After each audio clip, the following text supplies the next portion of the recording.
ਮਨੁੱਖ ਦੀ ਅਨੰਤ ਕਾਲ ਤੋਂ ਇਹ ਤਲਾਸ਼ ਰਹੀ ਹੈ, ਕੋਈ ਐਸੀ ਦੁਨੀਆ ਹੋਵੇ ਜਿੱਥੇ ਸਦੀਵੀ ਆਨੰਦ ਹੋਵੇ, ਸਦੀਵੀ ਸੁੱਖ ਹੋਵੇ, ਸਦੀਵੀ ਜੀਵਨ ਹੋਵੇ, ਹਮੇਸ਼ਾ ਦੀ ਤੰਦਰੁਸਤੀ ਹੋਵੇ, ਹਮੇਸ਼ਾ ਦਾ ਰਸ ਉਮੰਗ ਤੇ ਤਰੰਗ ਹੋਵੇ।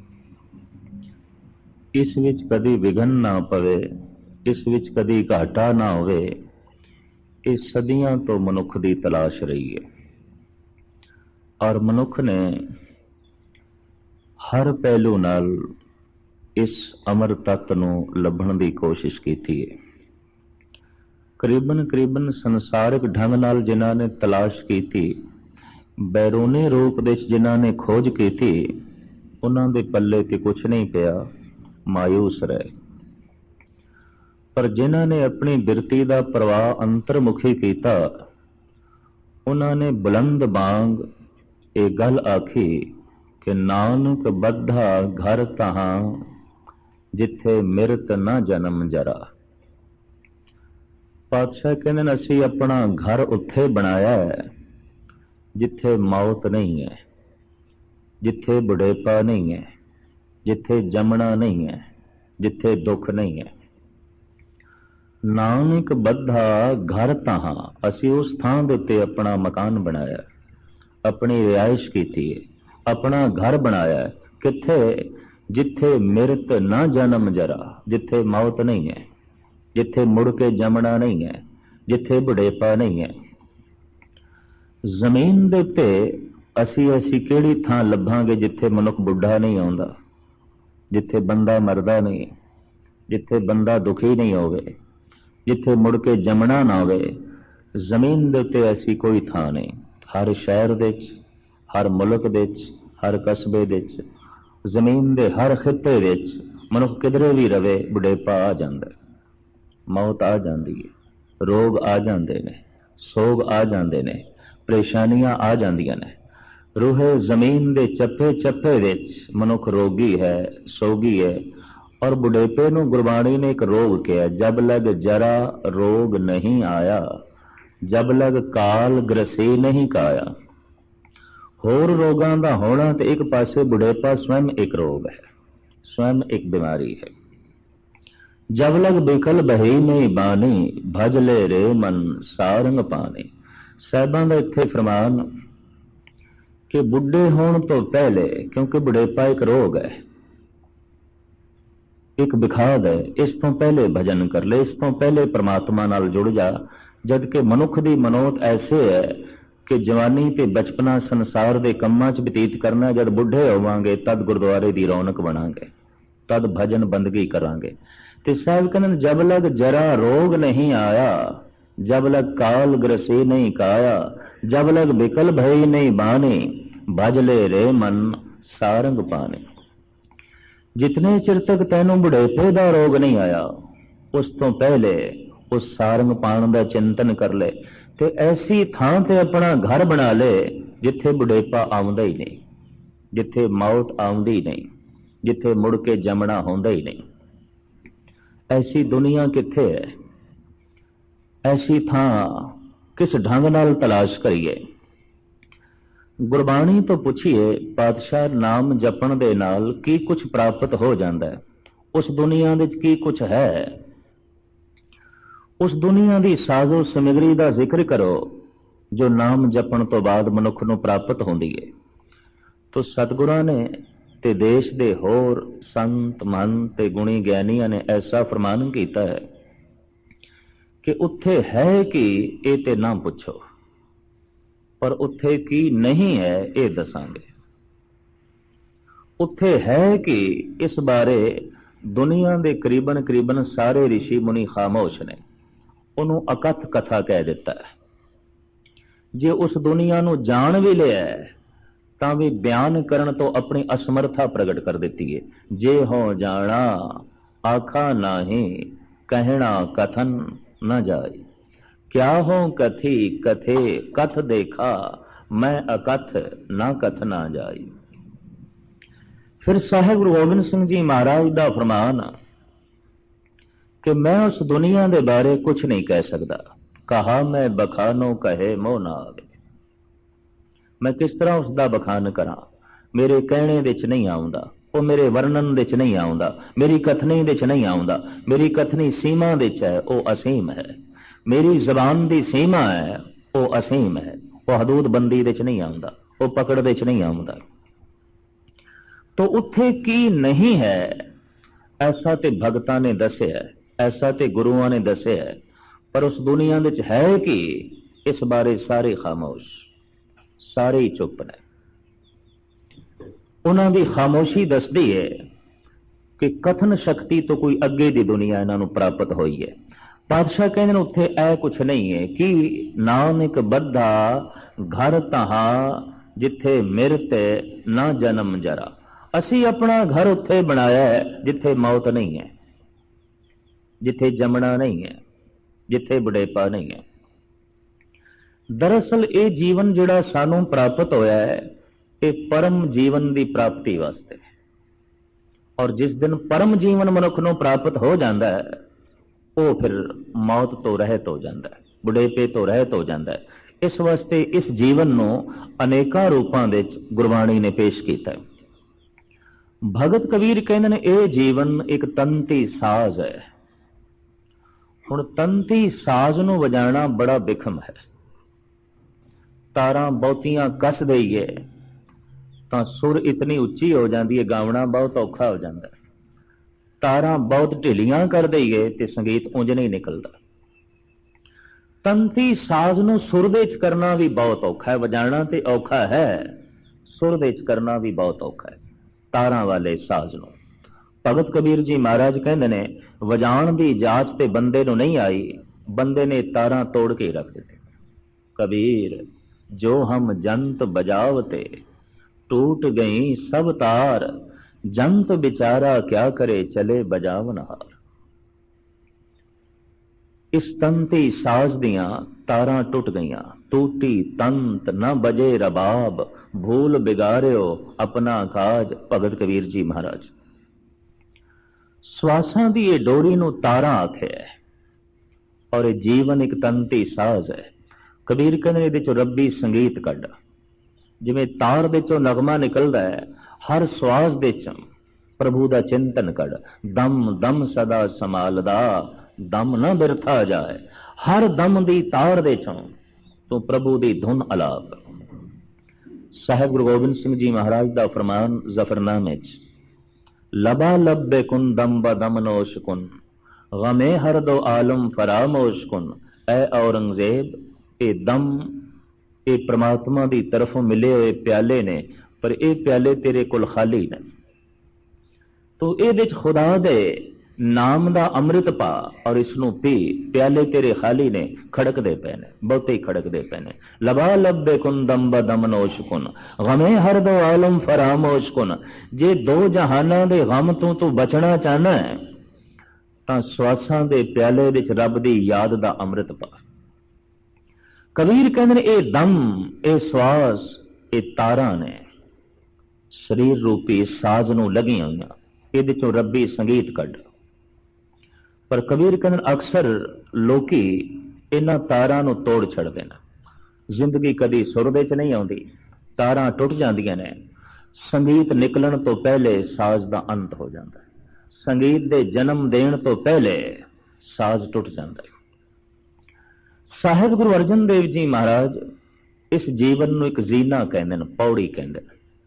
ते कुदरती गल है, पौड़ी चढ़न वास्ते बनाई जाती, उपर चढ़न वास्ते, पहुंचण वास्ते। साहब कहंदे ने ये जीवन एक पौड़ी है परमात्मा तक पहुंचण वास्ते, ईश्वर तक पहुंचण वास्ते। और ये पौड़ी हर एक नूं मिली हुई, ये जीना हर एक नूं मिलिया होया है। फिर सतगुरु ऐसा भी फरमान करते हैं कि इस पौड़ी ते जो नर चूके, सो आए जाए दुख पाएंदा। अब के छुटके ठौर न ठाओ, जे इस पौड़ी तो तू अदकी थिड़किया तो मुड़ के पौड़ी कोई नहीं लभनी। पशु जूना भी हैं, पंछियां दी जूना भी हैं, पौड़ियां नहीं चढ़ नहीं सकते, विकास नहीं कर सकते, तरक्की नहीं कर सकते। रुकी हुई जिंदगी है, बझी हुई जिंदगी। मनुख अगां जा सकता है क्योंकि मनुखा तन एक सीढ़ी है, ਇਹਦੇ ਉੱਤੇ ਬੰਦਾ ਚੜ ਸਕਦਾ ਹੈ ਔਰ परमात्मा तक पहुंच सकता है। जद भी कोई परमात्मा तक पहुंचे है तो मनुखी जीने के रस्ते ते पहुंचे है, होर कोई जीने नहीं, होर कोई पौड़ी नहीं। इस वास्ते साहब कहते हैं इस पौड़ी ते जो नर चूके सो आए जाए दुख पाएंदा। फिर साहब ऐसा भी कहते ने ये जीवन ते जन्म एक पदार्थ है। मनुख अपनी जिंदगी दे आनंद पदार्थों का रस माणदा है, बेशुमार पदार्थ ने, पर साहब कहते जीवन स्वयं एक पदार्थ है, जिंदगी स्वयं एक पदार्थ है। क्योंकि परमात्मा का नाम कित्थों लभोगे? परमात्मा का नाम इस जीवन रूपी थाल विच पिया है। नवनिध अमृत प्रभ का नाम देही में इसका विश्राम। वो नवनिध नाम, वो गुज्जा पदार्थ, वो अमृत रस इस जिंदगी दे थाल विच पिया। इस ही थाल विच उस परिपूर्ण परमात्मा ने अपने नाम का भोजन परोस के रखे होया। पर साहब कहन जन्म पदार्थ खोए गवारा, गवार नूं समझ नहीं, नादान नूं समझ नहीं, इस पदार्थ नूं मिट्टी च मिला देंदा है। इस पदार्थ का कदी आनंद नहीं माणदा। असीं दुनिया भर दे आनंद माणदे हां, जीवन पदार्थ का कदी आनंद माणिया? जिंदगी का पदार्थ की है? अंदर पिया होया है। कदी कदाई कोई ऋषि मुनि, कोई साधक, कोई गुरसिख, कोई गुरमुख उस पदार्थ का आनंद माणदा है, वरना जीवन दे रस तो दुनिया वांझी रह जाती है। साहब कहते हैं जीवन स्वयं एक पदार्थ है, इसका आनंद मान ले, उस रस नूं तो मान ले। फिर महाराज ऐसा भी कहते ने ये जीवन एक मार्ग है, एक रस्ता है, और इस रस्ते विच वख-वख पड़ाव ने। बचपना है, जवानी है, बुढ़ेपा है। नहीं रुकना बचपने ते, नहीं रुकना जवानी ते, नहीं रुकना बुढ़ेपे ते, अगां चला, अपनी सुरत नूं अगां कर। हर पड़ाव साडी सुरत नूं रोक देंदा है, बचपना भी साडी सुरत नूं रोक देंदा है। जवानी दी अपनी जबरदस्त पकड़ है, सुरत अगां नहीं जाती। बुढ़ेपा भी मनुख की सुरत नूं रोक देंदा है। साहब कहंदे ते पड़ाव ने, पड़ाव ते तू क्यों रुकदा है? अगां चलण की कोशिश कर। महाराज कहंदे वेख अगे ते चल भी अगे, अगां को तरांग पिछा फेर न मोड़ड़ा, नानक सिंज एहिया वार बौड़ न होवी जन्मड़ा। अगां को तरांग, अगां की वेखे? अगे मौत है, मौत धक्का मार दी है। इस वास्ते कहंदे मनुख बहुत लंबी नदर नहीं करता, जबकि मेरे पातशाह कहंदे ने दे लम्मी नदर निहालीए। बहुत लंबी दृष्टि कर, बहुत दूर की दृष्टि कर, बहुत लंबा वेख। और जीवन दे मार्ग ते लंबा वेखांगे ते अंत दिसदा है, मौत दिसदी है, मौत धक्का मारदी। मनुख दी पूरी कोशिश है मौत नूं भुलाना, धर्म दी पूरी कोशिश है मौत नूं चेते कर। बस जो मौत नूं भुलाण दी कोशिश कर रहा है संसारी है, जो मौत नूं चेते करन दी कोशिश कर रहा है भगत है। इस वास्ते गुरु नानक ने ते शर्त ला दी, तू मेरे दर दे ते तां मौत पहले चेते कर, मौत पहले कबूल कर। पहला मरण कबूल जीवन की चढ़ आस, हो सबन की रेन का तो आओ हमारे पास। बचपने का पड़ाव ही ऐसा है, मौत भुल जाता है। जवानी का पड़ाव ऐसा है, मौत भुल जाती है। बुढ़ेपे का फैलाव ऐसा है, मौत भुल जाती है। जबकि साहिब कहते हर पड़ाव देते तो मंजिल नूं चेते रख। अगां को तरांग पिछा फेर न मोड़ड़ा, नानक सिंज एहिया वार बौड़ न होवी जन्मड़ा। तो जीवन एक मार्ग है, जीवन एक पदार्थ है, जीवन एक पौड़ी है। और इसे जीवन नूं साहिब गुरु तेग बहादुर साहब जी महाराज फरमान करदे ने सुपना, कुछ भी नहीं, सुपना है। जग जीवन ऐसा सुपने जैसा, जीवन सुपन समान। ज्यों सुपना अर पेखना, ऐसे जग को जा। जीवन सुपना है, जिंदगी सुपना है। तो सुपने च कोई राजा बन गया, सुपने च कोई भिखारी बन गया, सुपना है, सब सुपना है। सुपने च बंदे की मौत भी हो जाती है, जागण ते पता चलता मैं जीवदा। सुपने विच बंदा स्वर्ग दे चला जाता है, जागण ते पता चलता मैं अपने बिस्तर ते पिया। सुपना है। साहब कहते जो तू सुपना वेखदा है सिर्फ वही सुपना नहीं, यह जीवन जो तू वेख रहे यह भी सुपना है। और इत्थे सिर्फ तू ही सुपना नहीं, इत्थे ते बड़ियां बड़ियां हस्तियां भी सुपना ने। राम गयो रावण गयो जाको बहु परवार, कौ नानक थिर कछ नहीं सुपने ज्यों संसार। वेख सही सुपने नु सच ना मन, जीवन नु बतीत कर जीवन नु सच ना मन। जे जीवन नु तू सच मन लिया मौत झूठ है, ते जे मौत नु तू सच मन लिया जीवन झूठ है। जीवन की पकड़ इस गल का सबूत है कि मनुख जीवना चाहता है, और मनुख ऐसी जिंदगी चाहता है जिस दे मौत ना होवे। तो साहिब गुरु नानक देव जी महाराज का फरमान है, इस जमीन दे उत्ते इस जीवन दे तो ऐसी कोई अवस्था नहीं जिथे मौत ना होवे। हाँ, अगर तेनू परम जीवन प्राप्त हो जाए उत्थे मौत नहीं है। और उस स्थान देते जी तू किधरे अपना मकान बना लवे, साहब दा फरमान, नानक बद्धा घर तहा जिथे मिरत ना जन्म जरा। भगत रविदास जी महाराज तो पूछा गया, आप कहां के बासी, किथों दे रहने वाले हो, किथे थोड़ा ठिकाना है। ताप दा फरमान, बेगमपुरा शहर को नाम। जिस शहर दा मैं वासी हाँ उत्थे गम नहीं है, चिंता नहीं है, दुख नहीं है, संताप नहीं है। बेगमपुरा शहर को नाम, दुख अंदो नाही तय ठाव। उत्थे कोई अंदेशा नहीं, उत्थे कोई चिंता नहीं, उत्थे कोई दुख नहीं। ना तशवीश खराज ना माल, खौफ न खता न तरस जवाल। अब मैं खूब वतन गए पाई, उआ खैर सदा मेरे भाई। ऐसा वतन मैनू मिले है सदा खैर है, ऐसा वतन मैनू मिले है जिथे मौत कोई नहीं, ऐसा वतन मैनू मिले है जिथे दुख नहीं है, सदैवी सुख है, सदैवी आनंद है। हो बहु इसका जिक्र भगत सिरमौर श्री कबीर जी महाराज भी कर दे। तैं पावस सिंध धूप नहीं छैया, तैं उत्पत परलो नाई। जीवन मृत न दुख सुख व्यापे, सुन समाद दो तय नाई। बे जिथों दा मैं वासी बन गया उत्थे ये जीवन भी नहीं पर ये मौत भी नहीं। इस तरह की जिंदगी नहीं है, ये मौत भी नहीं। जीवन मृत ना दुख सुख व्यापे, सुन समा दो तय नाई। उत्थे ये सुख भी नहीं जिन्हों असीं सुख कहते हैं, उत्थे दुख भी नहीं जो व्यापदे ने। इस सुख दुख तो उच्ची जिंदगी है, इस जन्म जीवन मौत तो उच्ची दुनिया। उत्थे जमना नहीं है, उत्थे बुढ़ेपा नहीं है, उत्थे मौत नहीं है। तो करीबन करीबन अनंत काल तो आयुर्वेदिक ढंग नाल भी रसायन बनाने की कोशिश की जाती रही, बई बंदा उसनू खा लवे बुढ़ा ना होवे मरे ना। और ऐसे एक फल का जिक्र भी है धर्म ग्रंथां विच, अमृत फल। बंदा खा लवे, अमृत दे अखरी अर्थ ने आमृत, जिथे मौत नहीं है, मृत्यु तो रहत। ऐसा फल जिहदे खाण दे नाल बंदा मौत तो बच जाता है। ऐसा पान जिहदे पीण दे नाल बंदा मौत तो बच जाता है। ऐसा रसायन जिहदे खाण दे नाल बंदा बुढ़ा नहीं होंदा, बंदा मरदा नहीं। सदियां तो मनुखी दुनिया दे सियाणे मनुख तलाश करते रहे ने।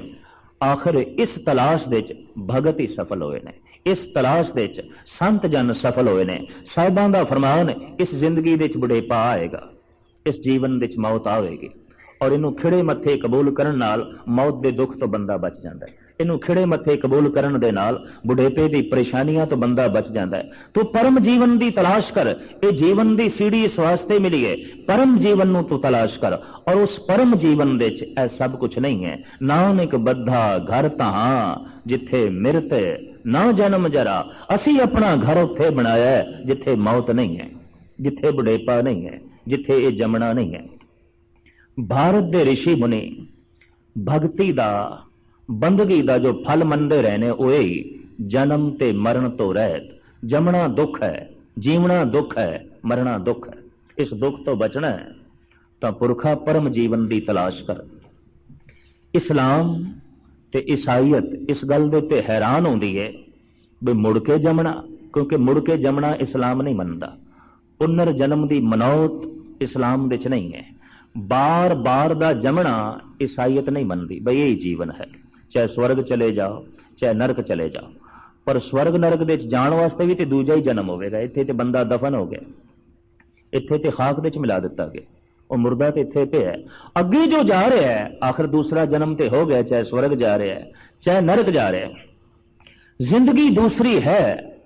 साहिबां दी बाणी दा फरमान ते साडे देश दे तमाम धार्मिक ऋषि मुनि बार बार दे जन्म नूं मनदे ने, चाहे वो जैनी ने, चाहे बोधी ने, चाहे सनातनी ने, चाहे गुरमत है। करीबन करीबन जिस धर्म का जन्म हिंदुस्तान दे च होया है वो बार बार दे जन्म नूं मनदे ने, वो पुनर जन्म नूं मनदे ने। ते सब तो वड्डा दुख भी की मनिया? जमना ते मरना। इनू वड्डा दुख क्यों कह दिता? एक मासूम बच्चा अज पहली क्लास दे च बैठा है, स्कूल दे च दाखिल होया है, साल बाद दूसरी क्लास दे च आया, फिर तीसरी दे च आया, सहजे सहजे 5-10 सालों की मेहनत तो बाद अज 10वीं क्लास दे च बैठा। जो बैठन लगा है तो स्कूल दे मुंतजिमा ने हुक्म कर दिता तू कल तो पहली क्लास दे च बैठ। हुण 10वीं का यह विद्यार्थी अगर पहली दे च बैठे ਉਹਦੇ दिल दिमाग ਨੂੰ कितनी चोट लगेगी। ਜਿਹੜੀਆਂ किताबां ਉਹ पढ़ चुके हैं मुड़ के फिर पढ़े, जिन्हां क्लासां दे चों लंघ चुके हैं मुड़ के फिर लंघे।